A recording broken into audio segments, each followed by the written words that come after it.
Shalom. Welcome back to Understanding the World with Rabbi David Kaufman. I'm joined in the studio by Mark Finkelstein. And before we continue our talk, I'd like to thank the Jewish Federation of Greater Des Moines and the Jewish Community Relations Commission of the Jewish Federation for their support of our show today. So, Mark, let's talk about the news of the day.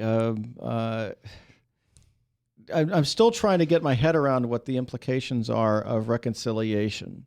Well, I'm having trouble with a lot of the immediate responses that people are putting forward. Not just the immediate responses, several things to keep in mind. First of all, Abbas has not set foot in Gaza since 2007 to begin with. The second thing, in essence, is that the reconciliation talks over the last 8 years, there have been four or so types of these reconciliation pacts signed. They've never come into fruition. So the first question is, what makes you think that this is going to be any different? Yeah, and I do think there's a question of whether or not this is a real agreement or it's just going to die on the vine. I mean, is anything going to come of this? Is this a threat? We're going to go through with this if Israel doesn't come to the table, and then we're going to back off as soon as Israel. But I don't think that's what's going on. Well, because you don't have public appearances of Fatah and Hamas officials shaking hands and partying in the streets in Gaza. Well, they've shaken hands before. Yeah, but it seems like it's a little bit more. In fact, it seems like it's an intentional. It's an attempt to say we're done, we're moving on. And what I don't understand is why people don't understand that. I mean, the Palestinians have a lot of issues that they need to deal with. Sure. And the basic fact is people who have looked at this situation seem to say that the original agreement now with between Hamas and Fatah is on the most superficial level to begin with. And to a certain degree, that creates a reality that we're dealing with. Yeah, I mean, let's talk about the bigger picture here. Okay. I mean, there are people who argue that Israel can't have it both ways, that Israel can't have a situation that says we can't negotiate with Abbas because he doesn't represent the Palestinian people, and then at the same time say we can't negotiate with Abbas because he's unified with Hamas now. And the reality is, of course, they can. But there's the other option. You can't expect to negotiate with, if Hamas itself will create its own Hamastan if left to its own devices, and that creates a three-state solution.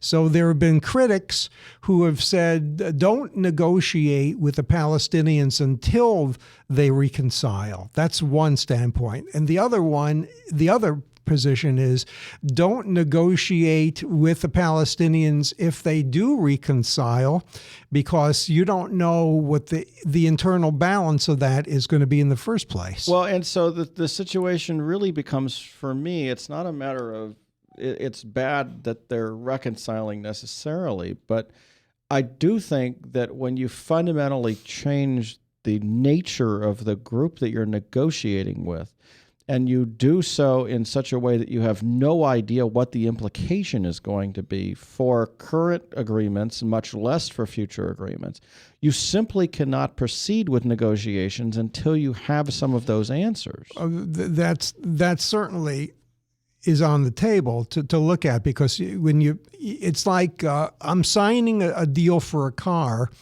but I'm signing the deal with a different agency that I originally negotiated for the car about.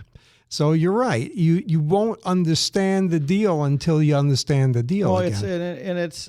I mean, there are a lot of questions. I wrote an article. I mean, just so you know, I wrote an article today for the We Are for Israel organization about the reconciliation and about concerns. And it starts off.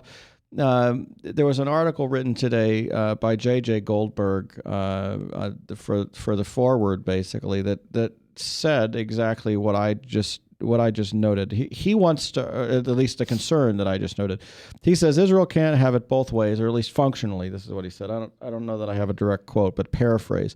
It can't say that it should not negotiate with President Abbas because he doesn't have legitimacy since there haven't been elections and he doesn't govern Gaza, while also saying that Israel should not negotiate with a Palestinian Authority reconciled with Hamas. Now, I don't understand why those are even at odds with one another. I think it's a fallacious argument to say that because one does not necessarily lead to the other. Of course, they actually have to do that, I think.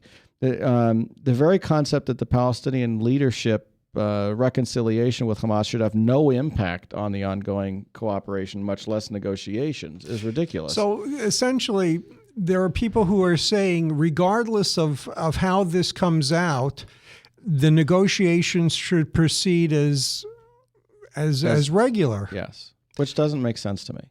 I cannot see how you can one day say that we're negotiating with Fatah because they're not working with Hamas, and the next day say Israel must negotiate with them because they're working with Hamas. Well, look at what is the ulterior motivation for people who take this view? The real motivation for this is that there are people who want to see a peace agreement, and they believe that if the peace process stops for any reason, that it's all done.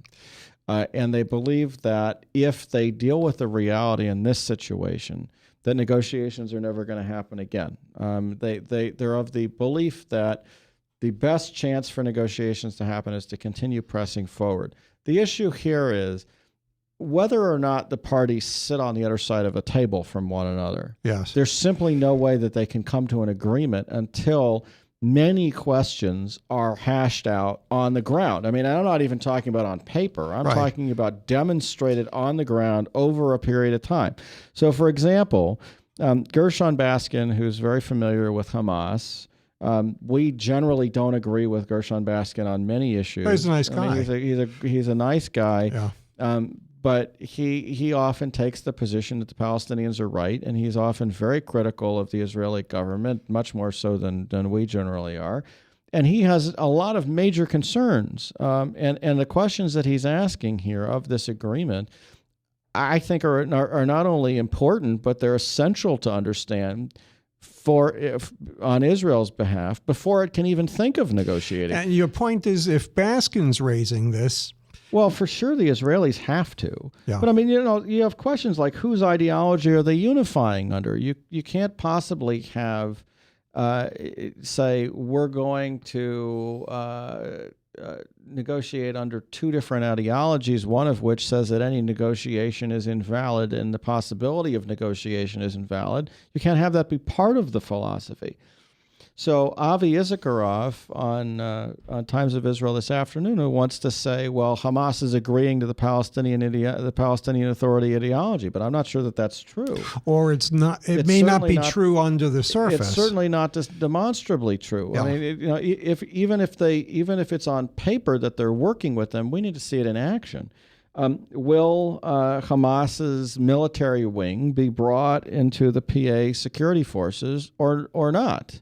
I mean, are we going to see Hamas's military wing be the Palestinian Authority security forces in Gaza? Right. We don't know. So there are two choices. Either the Hamas supplants the Fatah military wing, or it combines with it, or... Well, I mean, just think of how this works on the actual ground. I mean, you're going to say that people who have up to this point for the past multiple years been trying to capture Israeli soldiers and hold them for ransom, if not torture and kill them, are going to suddenly be cooperating with the Israelis like the West Bank Palestinian Authority has done, as the establishment under past agreements? Yeah. I mean, I think anybody who would say that that's automatically going to be the case, you'd have to raise a serious eyebrow here. That seems like something that no one could make the case for. Except for the people. There are people out there who say Hamas is not really a terrorist group. Well, look, if you get to the point where you can, where it's proven on the ground. I mean, if I saw them actually cooperating, yes, then you could say, okay, well, maybe the Israelis can work with Hamas and security things moving forward. On but a right pragmatic now, how in the world level, could you possibly believe that? And we're not even getting, there are other serious questions. Is the PA security forces going to continue security coordination with Israel when they have to arrest Hamas members? Are you going to, is Hamas going to give up control of Gaza, of the Gaza side of the Erez crossing, much less give control of Gaza? I mean, are they simply going to support the Palestinian Authority in word, or are they going to support it in deed? Well, and part of that is whether the PA itself will demand certain things of them, or will say, look, our agreement means you have authority on these particular topics, and we're not going to dispute that. Well, I mean, I think I don't even think you're at that point yet. You're at a point where there are going to be elections. At least they say they're going to be elections. But what happens if the sides don't like who wins? I mean, what happens if Hamas doesn't like who wins the election? Are they going to say, no, we're not going to support this anymore? Are you going to, if Hamas wins the election, or the Palestinian Authority going to say, sure, in which case then you've got Hamas running the West Bank? Yeah. Are you going to have an issue of the financial support for the Palestinian Authority when the United States government is theoretically prohibited from giving funds to a terrorist organization? Hamas is a recognized terrorist organization, and now Fatah, who we've been pretending is not a terrorist organization, even though their origin is as a terrorist organization, for the past multiple years, is now officially working with a terrorist organization. Yeah. Doesn't that officially invalidate any possible aid we could be giving? I mean, they're except for the pragmatists. The pragmatists are likely to say, regardless of what the reality of the situation is, as long as it doesn't break apart the whole pie, it's workable. Wouldn't you say that's the pragmatist? What whole pie are we talking the whole pie that's conceived of as the negotiations between the two sides, for which Israel basically bears 98% of the responsibility in the first place. Well, I mean, look, I think you could make the argument that people are going to press Israel to stay at the negotiating table. They're going to press the Palestinians to stay at the negotiating table, and they're going to sit there and frown at each other, and nothing's going to happen because no one can possibly make any concessions until you know what the impact of this stuff on the ground is going to be. It's simply not possible to look at it on paper and say, here's what's going to happen, make concessions based on what we say on paper. Except for the idealists who are already jumped to that conclusion. No. I mean, look, the idealists are a different issue. What I'm saying is everything outside the negotiating table is going to be completely irrelevant. At the negotiating table, you simply do not negotiate based on what people think should happen as opposed to what is actually going on. You negotiate based on what's actually going on. And in this case, you have no idea what's going on. There's no possible way that it's too ambiguous. That Israel can continue to negotiate until it has concrete answers to these questions. And those, as you're saying, those concrete answers take time to formulate. Well, Israel's going to have to see implementation of this agreement on the ground before it knows what the implications of the agreement are. And not only that, so will Egypt and so will Jordan. It's not like they're irrelevant either. I mean, right now, Egypt is at war with Hamas and the Muslim Brotherhood. That's right. I mean, fully at war. Mm-hmm. They were ready to invade Gaza not long ago. If Israel didn't basically say, no way in the world are we going to let you do that, you'd have Egyptian troops in Gaza killing large numbers of Hamas people. But from a pragmatic standpoint, is the date we're dealing with still the April 29th technical ending of the negotiations, or has that point been swept aside? Well, I think at this point it's going to be the Palestinians are going to have to agree to extend negotiations to continue to get funding. Without any external... I think they keep making more prerequisites. I think there's an issue of, first of all, whether or not Congress holds them accountable for this agreement, in which case this agreement probably singularly invalidates any or prevents the U.S. from giving them money. Right, It may well the by itself. reconciliation agreement. Yes. But there will be people who will argue about So that. what you may end up having is some sort of an agreement with the U.S. that says as long as the Palestinians continue to negotiate, they'll continue to receive funding.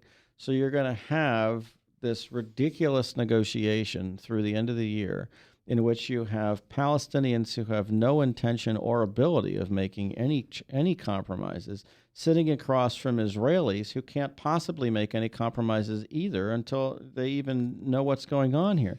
So you're going to have a totally artificial negotiation But that makes some people happy who want to see a negotiation. Yeah, but domestically, we're going to see again a lobby that says don't cut off any funding from the PA under any Well, and the circumstances. Israelis don't necessarily want it cut off either. That's the issue here, is that if you cut off the funding, especially if the EU and U.S. cut off funding, you could end up having the Palestinian Authority collapse, in which case then you got chaos.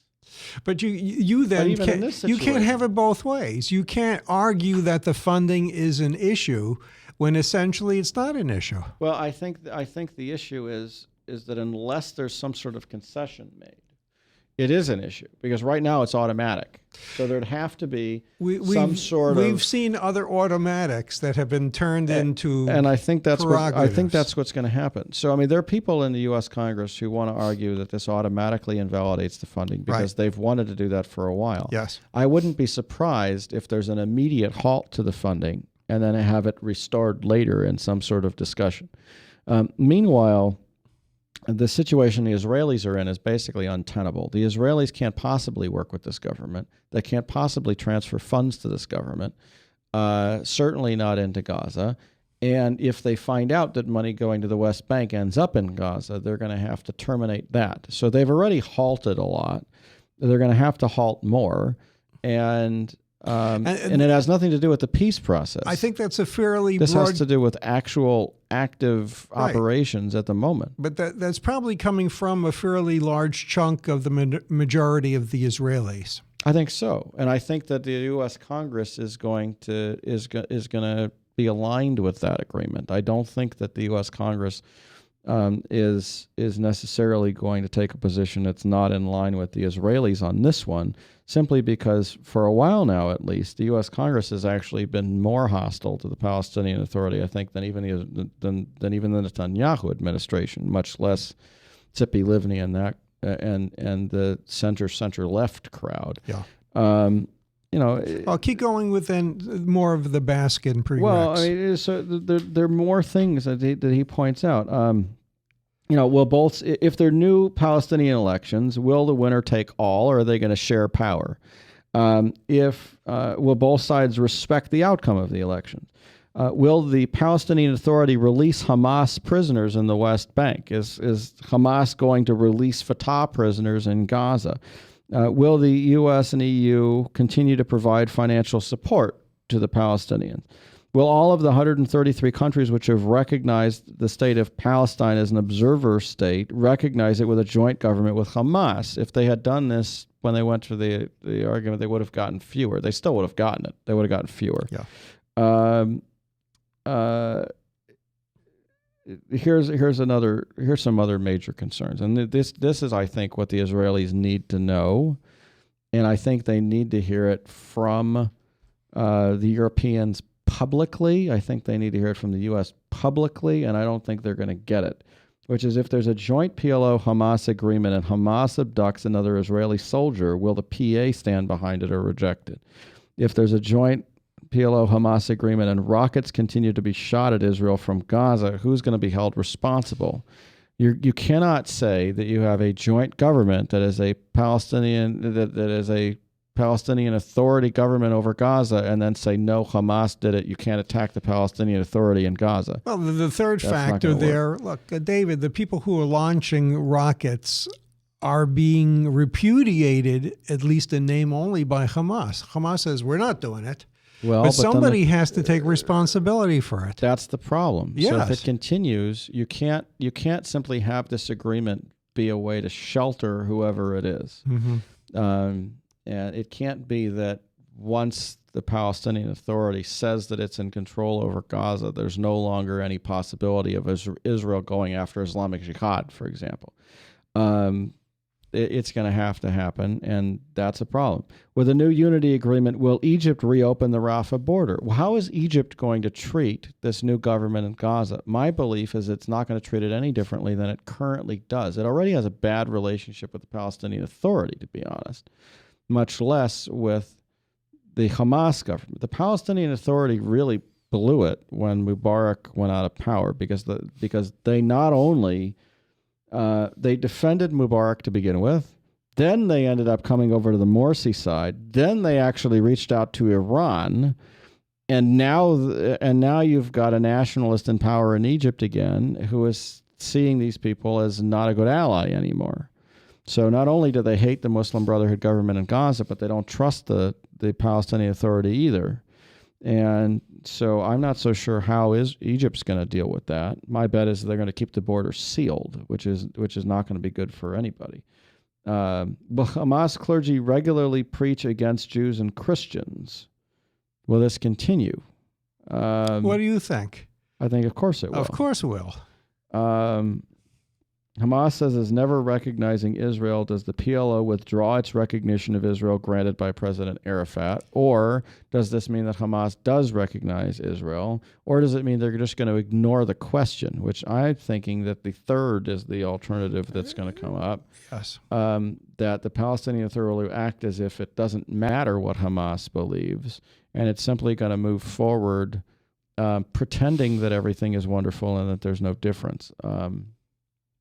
I don't see.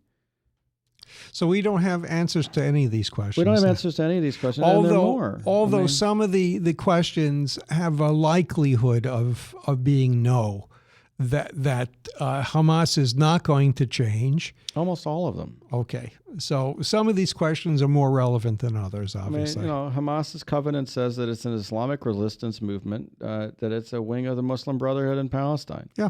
You've got Hamas's covenant says the day of just judgment will not come about until Muslims fight the Jews, killing the Jews. Initiatives and so-called peaceful solutions and international conferences are in contradiction to the principles of Hamas.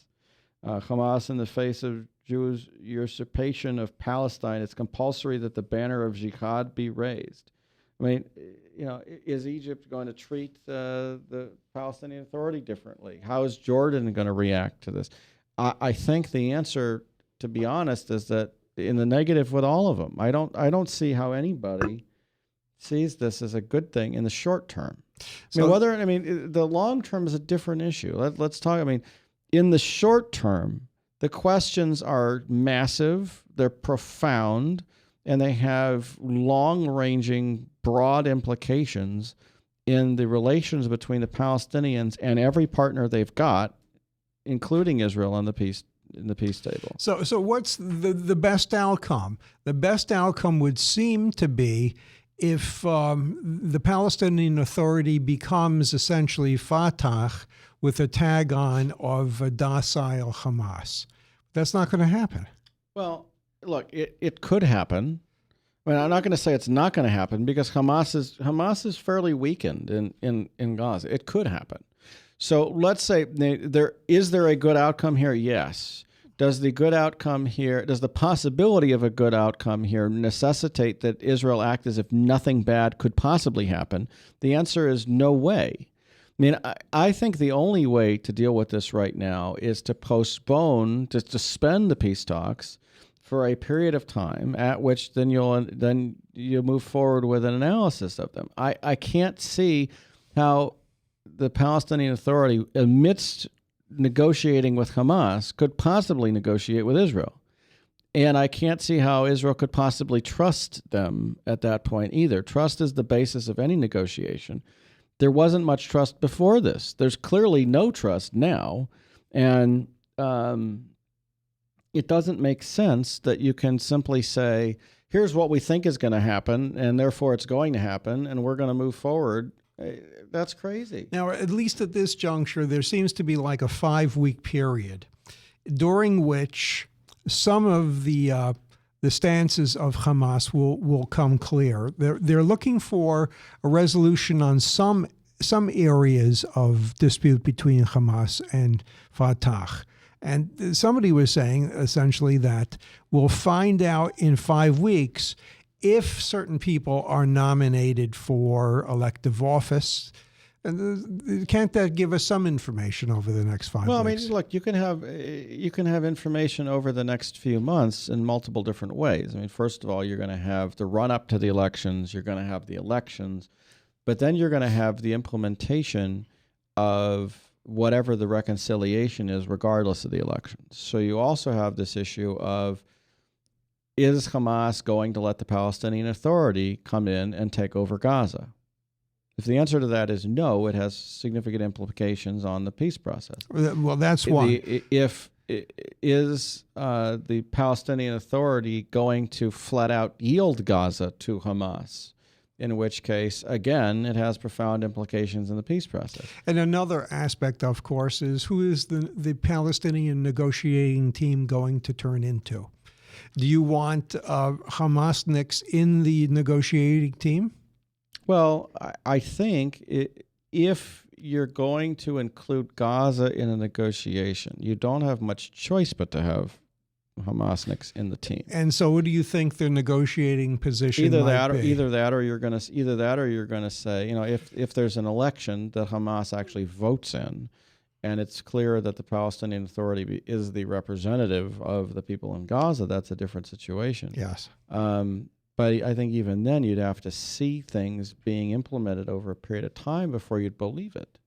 And I just can't see how it is expected of Israel to act as if nothing has happened here.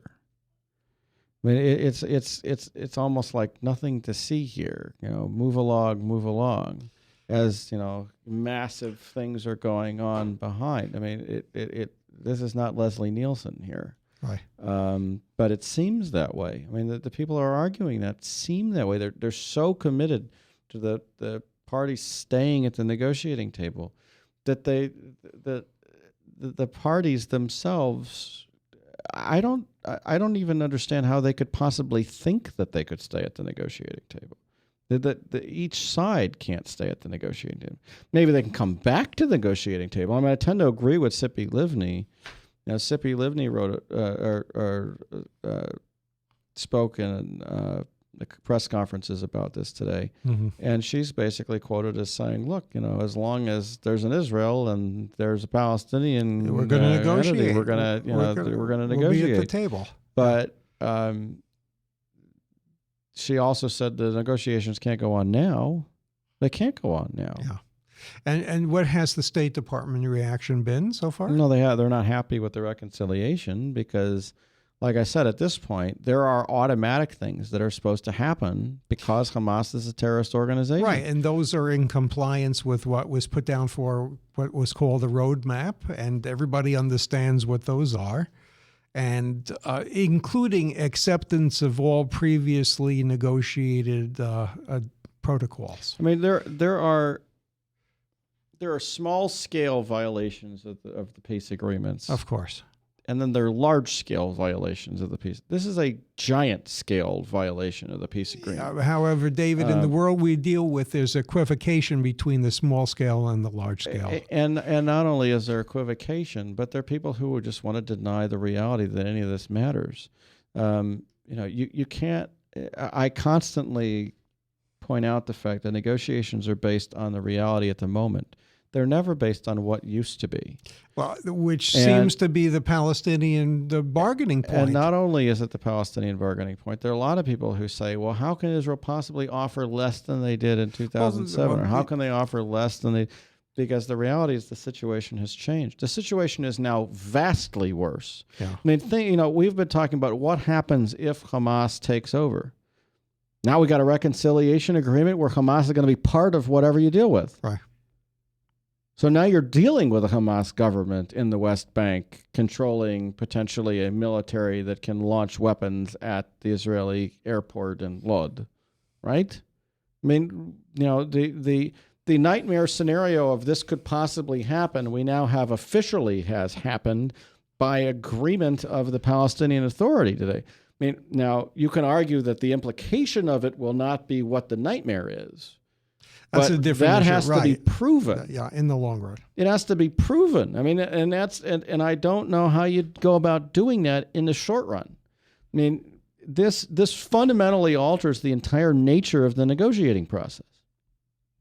It would be like Israel saying, we're now going to not only make Kahane Chai a legal party, yes, but we're going to make them our negotiating partner. Right, yeah. I mean, really? Are the Palestinians going to negotiate with Kahane Chai? I mean, come on. I mean, and that's really what's going on here. Yeah, and not only that, you're going to say we're going to have Kahane Chai as part of the security apparatus. We're going to have overseeing the Palestinian Authority. Right? I mean, you know, the security co-op, every single aspect of the agreement as it exists now, of cooperation as it exists now, is now in jeopardy. Mm-hmm. Every single part of it. Economic cooperation, security cooperation, the visa process. So why can't J.J. Goldberg see that? I think people have wanted to argue that the Israel. I mean, the question of whether or not the Palestinians need to reconcile some of these issues, I think, is secondary from the peace process. And my belief is, yes, the Palestinians do need to reconcile some of these issues. Yes, they will answer fundamental questions that are problematic in the peace process. But they also necessarily require a halt in the peace negotiations until some of them are answered. It's not an either or. It's not a you can't have. What I'm asking, David, is why does J.J. Goldberg? Because I think there's a pathology of hatred of Netanyahu. Okay. On the political left. Yeah. And the argument is that anything Netanyahu says is therefore wrong. There's a belief that Israel doesn't want the peace negotiations, and therefore any excuse is a valid excuse. Or is an invalid excuse, that there's no valid excuse. Well, in this case, I think there's a valid excuse. I think you'd have to be fairly blinded to not see a necessity to at least suspend negotiations until you get some answers here. I believe that in the long run, you're going to get figuring out how this plays out is going to significantly affect the peace process and may affect it positively. Well, but if you don't let it play out, you can't negotiate. Let's look at what possibly has been happening in the West Bank, especially. There's been an increase of violence in the West Bank. There's been an increase of violence on the Temple Mount itself. How does this fit into being fostered by Hamasniks? Being fostered by Hamasniks to begin with. So that's a clue as to where they're going in the first place. Yeah, and you also have the rise of Muslim Brotherhood supporters in Jordan who are threatening also, and the Kingdom of Jordan is having to put forth very critical positions of Israel that they really don't support in order to look like they support the people in the Palestinian citizens of Jordan. The situation right now is extremely volatile, and the answers to the vital questions are totally unknown. Okay, let's give a plug quickly for Eric Traeger, who's coming on next Wednesday, the 1st of May. Eric Traeger, who works for the Washington Institute on Studies on the Middle East, is an expert on the Muslim Brotherhood. He'll be speaking May 1st at 7 o'clock in what used to be called the Bulldog Theater on the campus of Drake University, co-sponsored by Center for Global Citizenship and Jewish Federation. He certainly would be interesting to hear about his take on not only what's happening in Egypt, but its implications throughout the Middle East. And, just talking about Egypt here, I mean, the Palestinians basically just made a decision that isolates them from both the Egyptians and the Syrians and the Jordanian government. Right. And the Israelis. And the Saudis, too. And the Saudis. So, and the U.S. Congress. So they're I mean, not think about making that many for a second. friends. Think about that for a second. Yeah. First of all, where's financial aid going to come from? Where do you think it's going to come from? Well, I think what's going to happen is that the U.S. government is going to try to maintain it. The Congress is going to veto it. The Congress may not even include it in the budget, in which case it doesn't matter what the president does. The president can't create money out of nowhere. He can send it or not send it, but Okay. it's not going to be there. Iran. y- Iran you- has the perspective of supporting Hamas. Iran might want to, but you're talking about a lot of money. I'm not sure that Iran in its current state is going to be able to help them. It may try, but that's another thing that's going to further isolate them. If they work with Iran, and this is the problem, if they work with Iran, they're going to completely isolate themselves from the Arab League. So this idea that peace with the Palestinians would then necessarily create peace with the rest of the Arab world would be completely false. In fact, at that point, you might even be hostile to the Arab world if you support the Palestinians who are working with their enemy. So the implications of what just happened need to be sorted out. I look at this and I say, for there to be a two-state solution, it's going to have to provide security and stability for Israel and for the neighbors of the Palestinian territories. Otherwise, it's not going to get forward. If you create a peace agreement that provides peace and stability for Israel and the Palestinians, but not for Egypt and not for Jordan and not for Syria, not for Lebanon, Right. It's not going to happen. Yeah. It's going to get vetoed.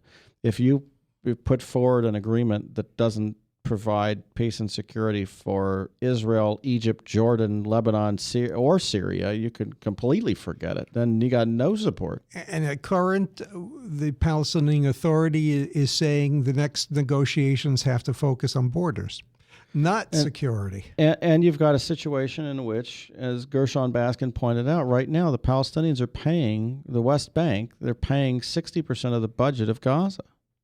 They're paying for all their electricity and all their water. Well, if the Gaza government is about to financially collapse and the Palestinian government in the West Bank is not strong and needs foreign aid in order to support itself, much less to support itself and Gaza, this Right. all going to fall apart. Yeah. I don't know what you do at that point.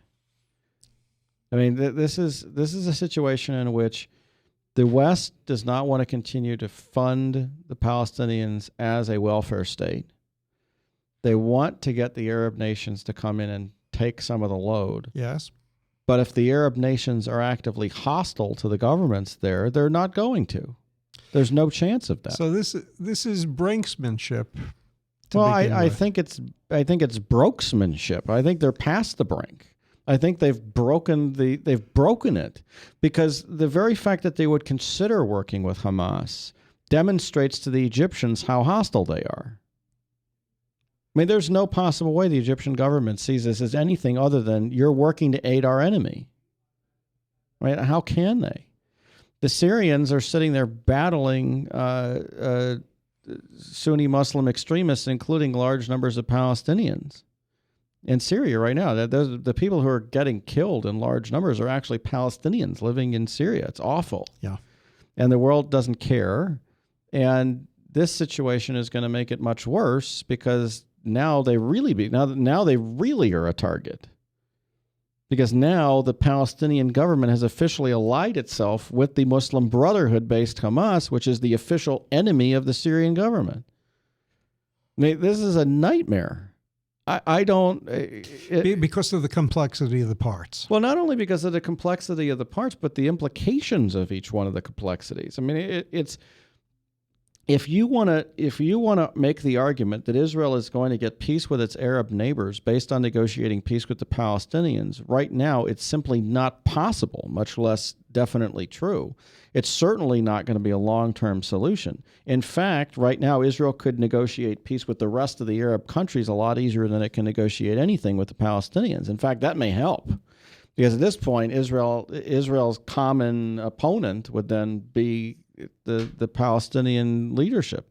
Unless Fatah proves conclusively that it's going to dismantle Hamas and take over the West Bank and enforce a secular nationalistic platform there, which would be supported by the Arab League, I don't see how anything even moves forward to that point.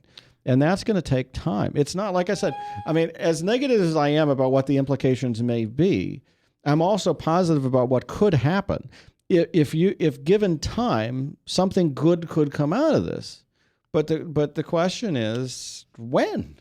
Or the likelihood of it happening. The likelihood of it happening is a different thing, but it's also a situation of how can you continue to press Israel at this point right now when you have no idea how this is going to play out.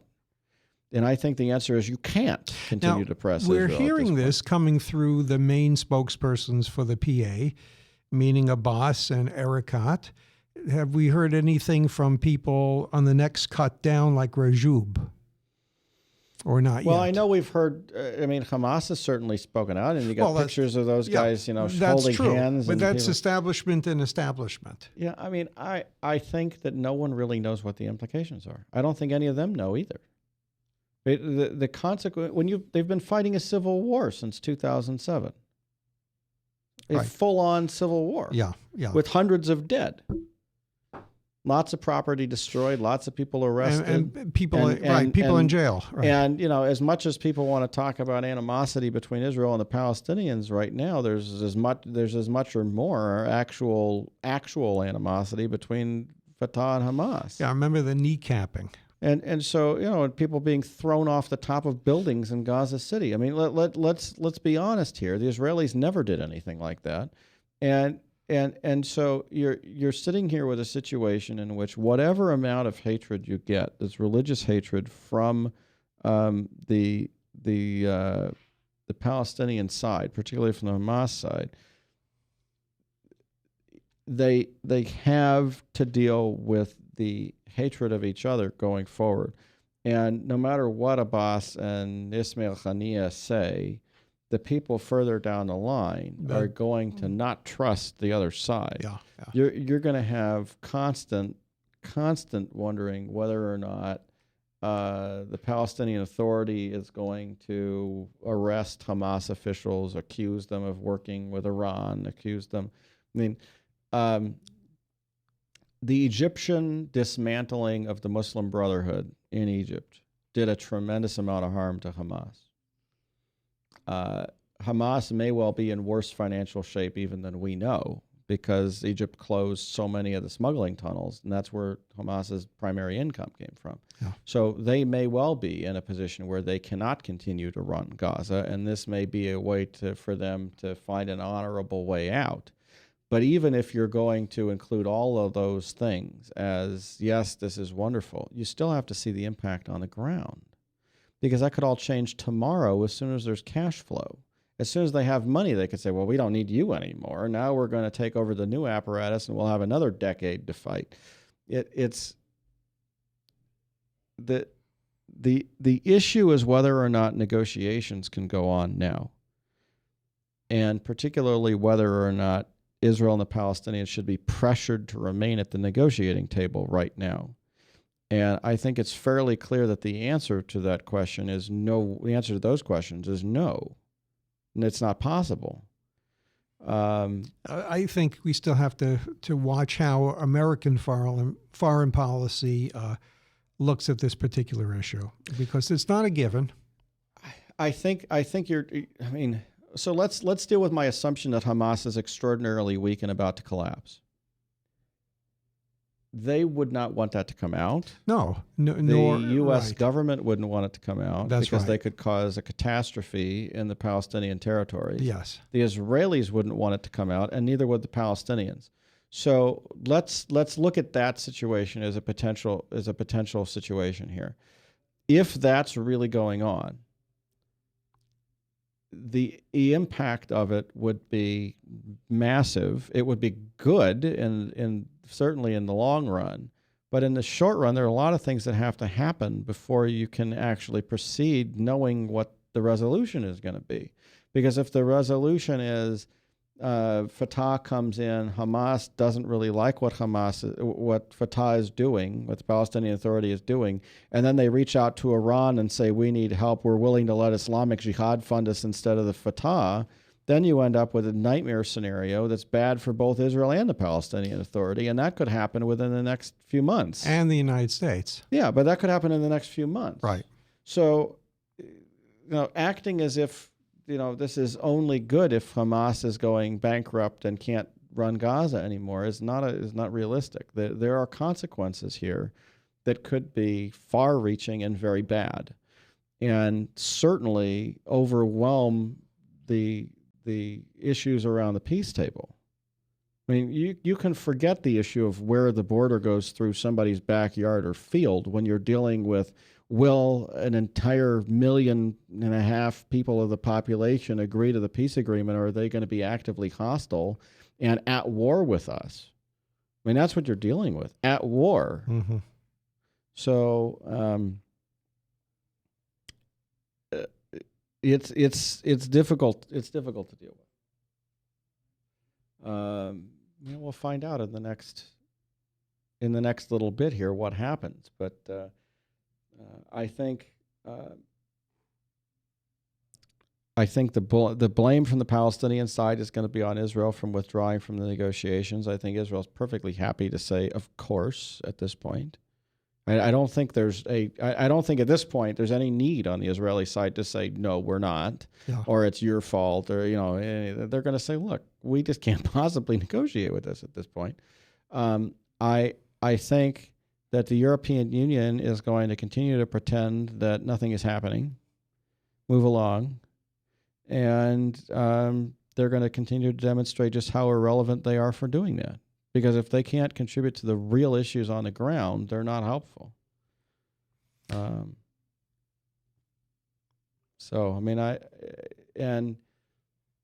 in the meantime, the whole Israeli-Palestinian conflict is obviously secondary to what's going on in Eastern Europe, on the Russian border. Which is ambiguous, or at least ambiguously interpreted by lots of other people. Well, and you're also running into a situation in which the Israelis could potentially work with the Russians and say, we're not going to interfere in Syria. We're not going to, we're not going to take sides against you in this stuff. If you don't take sides on Iran. Or if you don't take sides in the Israeli-Palestinian conflict too. Because Russia could potentially step in and aid this leadership too, but they're not going to, because remember, Russia's main enemy in Syria, Russia's main reason for supporting the Syrian government, think about this too, is, guess what? Their Muslim Brotherhood. So you not only have all those other countries, including the U.S. Congress, opposed, but you also have the Russian government opposed. I mean, there's a lot of incredulity going on, I think, around the diplomatic core of the world at this point, because the Palestinians have single-handedly isolated themselves from the U.S. Congress, from Russia, from Syria, from Egypt, from Jordan, from Lebanon, and from the Israelis. It's good to have friends. Who are they? I mean, They're going it by themselves. I mean, that's crazy. Yeah. They're even isolated from Iran at the moment because Iran is backing the Syrian position. Yeah. They don't even have the backing of Iran. Who is backing them? Saudis aren't backing them because they're nationalists. Qataris aren't backing them. And the Qataris are trying to argue with Hamas that their position isn't good. The Qataris used to be in that vein. They're not even there anymore. There's literally nobody supporting them. They're on their own. Would you say, how do you deal with that? Is this a sui generis situation? In other words, is prior analyses of failing to take account to the unique nature of the current situation? I think this is literally the worst negotiating position I can imagine the Palestinians even being in. I mean, if you can't even get the Russians to support your position against the United States position, you're in trouble. If the United States and Russia are in agreement along with Egypt and Syria and Iran. I mean, think about that. The U.S., Russia, and Syria and Iran and Egypt are all in opposition to them on this issue. Right. You might not even have UN support for this because so many of the countries are allied with those groups. It doesn't stop Abbas from going in this direction, apparently. What a mess. What a mess. I mean, that's a bad negotiating position. We're going to see what happens going forward, but the profound implications of this are fairly obvious. You can't simply act as if nothing has happened. And so I think those who continue want to make that point and say the Israelis have to negotiate and they have to stay at the negotiating table, it's ridiculous. I don't even think it's a reasonable argument. Now, could they come back at some point? And I mean, they're going to have to, because they're going to have to negotiate now about what the nature of their security cooperation is, the existing security cooperation. They're going to have to negotiate about existing border access, existing access to Jerusalem, water rights, energy rights, taxation, all those things. I mean, they're going to have to renegotiate months and months and months worth of things. So it may be that negotiations go on past April 29th simply to renegotiate existing issues. And, you know, it's going to be a very interesting thing. But in the meantime, we're going to head into next week, where we have all kinds of issues dealing with the Holocaust, Holocaust-related events.